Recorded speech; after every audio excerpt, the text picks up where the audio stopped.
السلام علیکم ورحمۃ اللہ وبرکاتہ۔ ایک جگہ ہاسپٹل تھے، ہاسپٹل کے قریب مسجد تھی، تو اس میں مسافر آ رہے تھے، جا رہے تھے، جماعت ہو چکی تھی۔ جو مقامی قاری صاحب تھے نماز پڑھا کے چلے گئے تھے، تو آنے والے حضرات 3-4 اکٹھے ہوئے تو مجھے کہا، میری مشبہ شکل دیکھ کر کہا کہ آپ نماز پڑھائیں۔ تو میں نے نماز پڑھائی تو قرآن پاک کی ترتیب میں نے غلطی کر دی کہ جو پہلے سورت تھی وہ بعد میں پڑھ لی اور جو بعد والی تھی پہلے پڑھ لی۔ تو ایک شخص نے تو ایسے کیا کہ نماز توڑ کر وہ اپنی نماز پڑھنے لگ گیا۔ تو میں نے اس پر تحقیق کی، علماء سے پوچھا کہ ترتیب رکھنا کیسا ہے۔ اس وقت تو مجھے بہت برا لگا، لیکن میں نے علماء سے رابطہ کیا، پوچھا، میں نے بھی جستجو کی کہ ترتیب جو ہے قرآن پاک میں رکھنا نماز میں وہ تو سنت سے ثابت ہے۔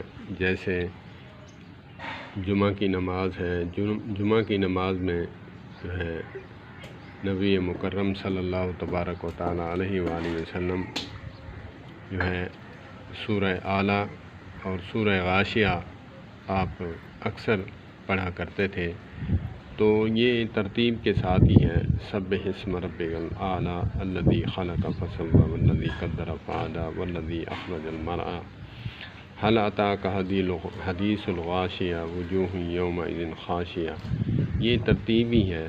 تو ترتیب رکھنا جو ہے نبی مکرم صلی اللہ تبارک و تعالیٰ علیہ وآلہ وسلم سے ہے۔